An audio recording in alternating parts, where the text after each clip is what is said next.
안녕하세요. 크립토 노마드입니다. 중동 분쟁이 과연 중동 전쟁으로 이어지게 될지 모처럼 중동 이슈가 자본시장 전반을 긴장하게 만들고 있습니다. 한때 외신 기사를 보면 중동의 화약고라는 표현이 연일 이어질 때가 있기도 했었는데 이번에 하마스와 이스라엘의 군사 충돌이 벌어지면서 다시금 중동 리스크가 급부상하고 있습니다. 다행스럽게도 아직까지는 미국 증시에 아주 심각한 수준의 영향은 미치진 않고 있는 모습입니다. 중동 증시가 급락한 것과 대조적으로 뉴욕 증시는 3대 지수 모두 상승 마감했습니다. 물론 뉴욕 증시가 반등을 한 것은 중동 리스크가 제한적이라기보다 연준 인사들이 최근 들어서 잇따라 금리 동결을 시사하는 발언을 내놓고 있기 때문으로 해석할 수가 있습니다. 이번에는 필립 제퍼슨 연준 부의장이 국채 수익률 상승으로 인해서 금리 인상 필요성이 줄어들 수 있다라는 취지의 멘트를 제시해줬습니다. 댈러스 연은 총재 역시 비슷한 멘트를 던졌는데 국채 변수로 인해서 금리 동결이 되면 다행이겠지만 중동 상황이 좀 더 악화되고 유가가 좀 더 널뛰기 양상을 보여준다라면 인플레이션 상황과 관련된 연준의 방향성, 의지도 언제든 리셋될 수 있지 않을까 그런 생각이 들기도 합니다. 비트코인의 흐름은 아쉽지만 그래도 어느 정도 중동 리스크를 잘 소화해내고 있는 그런 모습을 보여주고 있습니다. 28,000달러 지지에는 실패했지만 그래도 27,500달러 부근에서 자리를 잡아주고 있는 모습입니다. 중동 전쟁 확산 가능성 우려로 매도 물량이 나오면서 롱 포지션 청산이 대거 발생했는데 하루 사이 1억 달러 넘는 규모가 강제 청산되면서 현물 가격을 압박했습니다. 요즘 리플과 관련해서는 흥미로운 소식들, 그런데 루머 성격의 소식들도 꽤나 잇따르고 있습니다. 재미있는 것은 그 중심 배경이 포브스라는 데 자리하고 있습니다. 최근 미국 달러가 붕괴할 경우 비트코인과 이더리움, XRP가 주목을 받게 될 것이다. 이런 기사를 내보내면서 이게 또 커뮤니티에서는 XRP $10,000 음모론으로 확대 재생산되기도 했었는데 이번에는 블랙록이 XRP를 채택한다. 이런 다소 완전 루머스러운 이야기가 포브스 기사를 배경으로 역시 확대 재생산되고 있는 모습입니다. 블랙록이 XRP를 채택하면 당연히 투자자 입장에서는 엄청 많이 좋겠지만 기사 내용을 놓고 보면 역시나 맥시멀리스트들의 희망 회로가 꽤나 강력하게 돌아갔다는 점을 느낄 수가 있습니다. 그래도 이런 상황이 펼쳐지면 아주 많이 좋겠다. 그런 생각이 드는 것은 또 어쩔 수 없는 것 같습니다. 그럼 이번 영상 시작하겠습니다. 중동 리스크가 고조되면서 중동 지역 증시가 잇따라 급락하고 미국 선물도 크게 빠지면서 뉴욕 증시 제대로 얻어맞게 되지 않을까 그런 우려가 자리하기도 했었지만 다행스럽게도 뉴욕 증시는 상승 마감을 해줬습니다. 중동 분쟁 소식으로 유가는 4% 수준의 상승세를 확인하면서 항공사들의 주가 4% 넘게 빠졌고 반면 에너지주와 방산주가 급등세를 확인했습니다. 이번에 증시가 반등을 한 것은 중동 리스크가 제한적이라기보다는 연준 인사들이 금리 동결 가능성을 시사한 점이 유효했다라고 바라보는 게 더 적절해 보입니다. 먼저 필립 제퍼슨 연준 부의장은 물가 상승률이 여전히 높은 상태지만 최근 미국 국채 수익률 상승이 경제에 잠재적인 추가 제약이 될 가능성을 주시하고 있다라고 밝혔습니다. 쉽게 말하면 채권 수익률이 높아지면 사실상 연준의 금리 인상 조치와 동일한 효과가 나오기 때문에 추가 금리 인상에 신중할 필요가 있다. 이런 얘기를 하고 있는 겁니다. 로리 로건 댈러스 연은 총재 역시 비슷한 멘트를 날렸는데 다른 조건들이 동일할 경우 기간 프리미엄이 높을수록 기간 금리가 높아지고 이에 따라 기간 프리미엄이 상승하면 경제를 냉각시키는 그런 역할을 할 수 있어서 추가 긴축 정책 필요성이 줄어든다. 다만 기여 정도와 지속성이 불투명하다라고 설명했습니다. 채권금리 고공행진이 얼마나 더 높아지고 이런 상황이 얼마나 더 지속되는지 좀 더 살펴보고 결정하겠다라는 것으로 지금 수준으로 좀 더 길어지면 금리 추가 인상을 할 필요성이 줄어들 수 있다. 이런 얘기를 지금 하고 있는 것으로 해석할 수가 있습니다. 이번에 이스라엘과 팔레스타인의 군사 충돌에도 글로벌 금융시장이 아주 크게 흔들리진 않았지만 전쟁이 확대될 위험은 염두에 둬야 한다. 이 같은 월스트리트 저널 보도도 나왔습니다. 특히 이번 하마스 공격의 배후로 지목된 이란에 대한 제재가 더 심해질 수 있다는 점이 우려점으로 제시됐는데 이와 관련해서 골드만삭스는 내년에 이란이 생산하는 원유가 하루 100만 배럴 감소할 때마다 유가가 1달러씩 오를 수 있다라고 추산하기도 했습니다. 물론 50년 전 이스라엘 전쟁 당시 때 발생했던 석유 파동이 재현될 가능성은 낮겠지만 이란이 호르무즈 해협을 봉쇄하기라도 하면 이건 유가 공급 충격으로 이어질 수가 있습니다. 호르무즈 해협은 전 세계 석유의 20%가 지나다니는 통로 역할을 하고 있습니다. 결국 단기적으로는 중동 리스크가 금융시장에 미치는 영향이 아직까지는 제한적이라고 바라볼 수가 있지만 여차하면 골 때리는 상황으로 이어질 수도 있다라는 점 참고하시면 좋을 것 같습니다. 비트코인의 흐름은 조금 아쉽긴 하지만 그래도 27,000달러 중반에서 지지를 받으려고 노력하는 모습을 포착할 수 있는 상황입니다. 이대로 25,000달러 부근으로까지 리테스트를 진행하게 될지 이러다 3만 달러를 향한 랠리에 시동을 걸게 될지 조금 더 지켜봐야 하는 상황으로 보입니다. 공포 탐욕 지수는 하루 전과 동일한 50을 기록하면서 중립 단계가 이어지고 있습니다. 비트코인 도미넌스는 소폭 반등해서 51%대 초반에서 자리를 잡고 있습니다. 이번에 비트코인이 27,000달러 초반까지 급락하는 과정에는 역시나 중동 리스크가 영향을 미쳤다라고 바라볼 수 있을 것 같습니다. 전쟁 확전 우려가 커지면서 초기에 금융시장을 직접적으로 자극을 했고 이 과정에서 비트코인 매도 물량이 나와줬고 그렇게 선물시장에서 강제 청산 물량이 잇따르면서 비트코인 현물 가격을 끌어내린 것으로 바라볼 수가 있습니다. 암호화폐 전체로 봤을 때는 최근 24시간 동안 1억 1,500만 달러 규모가 청산됐고 롱 청산 비율이 1억 달러 수준이었습니다. 시장이 괜히 흔들린 게 아니라는 점을 느끼게 만들어주는 그런 숫자입니다. 암호화폐 분석가 마이클 반데포페는 현재 비트코인이 중요 수준에서 지지를 받고 있는데 3만 달러를 향한 여정은 여기서부터 시작될 가능성이 높다.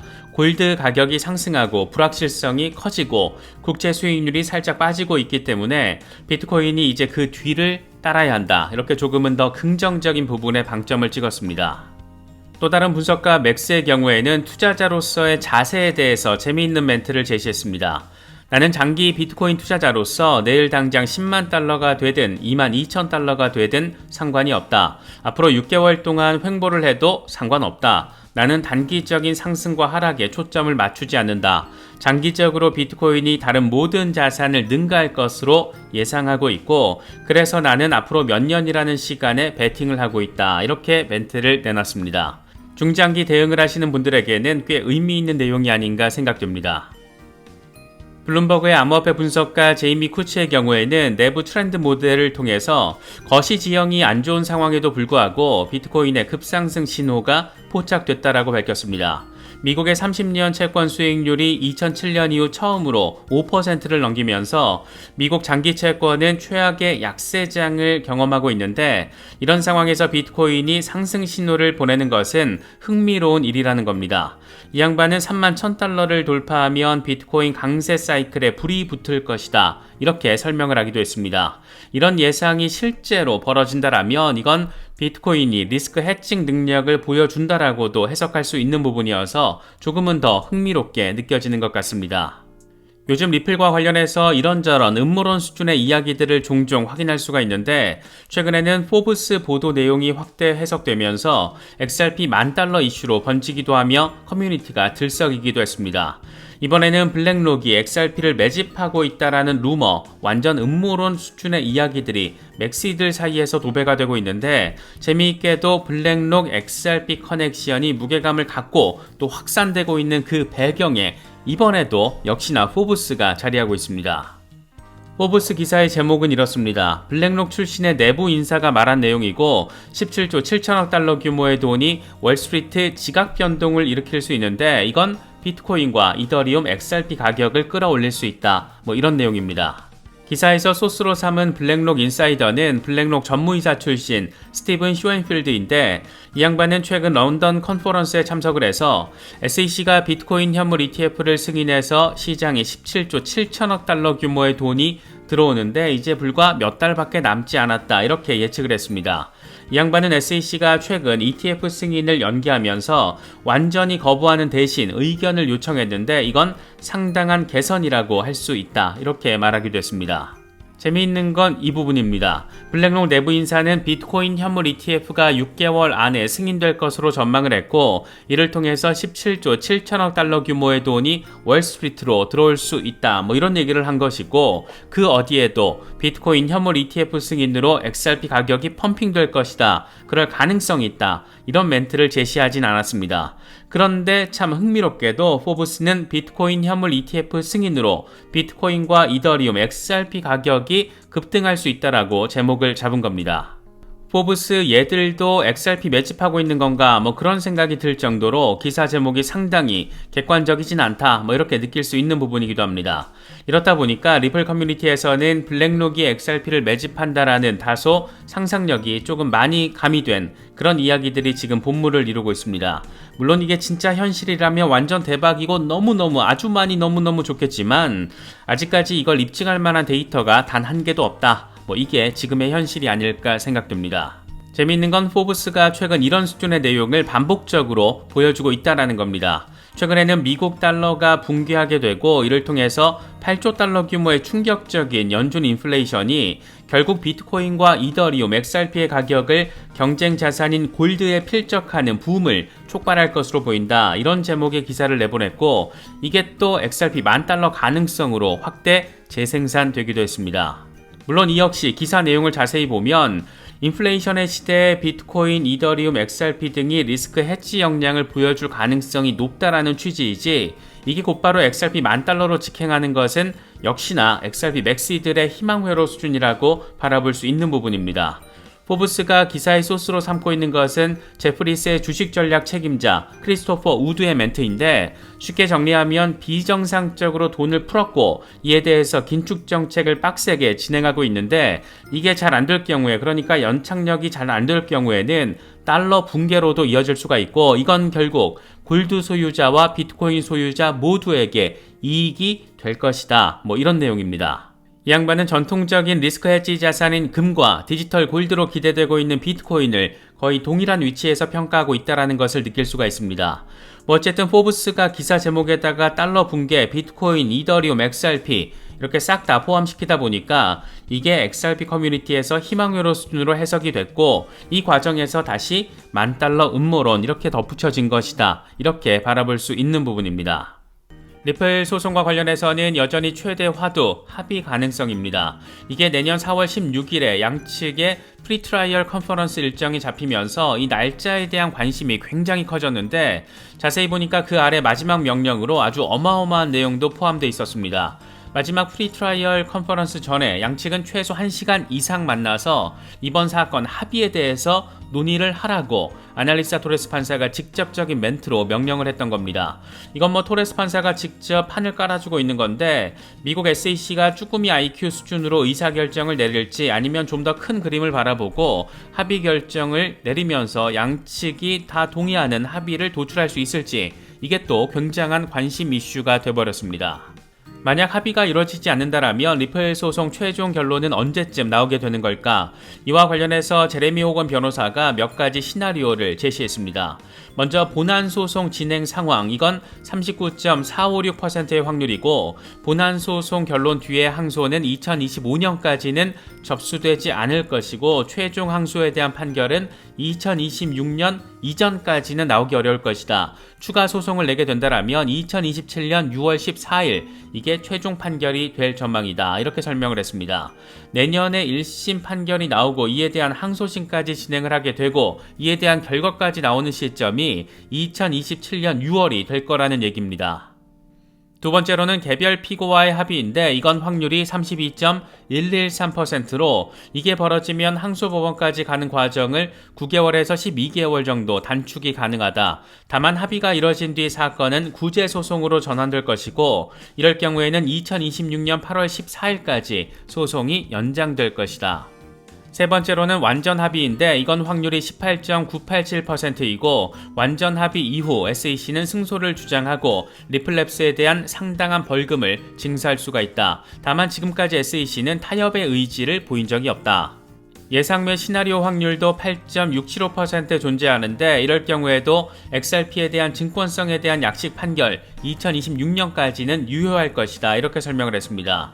저도 미국법 전문가가 아니다 보니까 이 같은 설명이 100%다 온전하게 이해가 되는 건 아닌데 나름 리플 진영에서 블록체인 전문 변호사가 분석을 한 내용이다 보니까 참고할 정도의 가치는 충분히 있지 않을까 생각됩니다.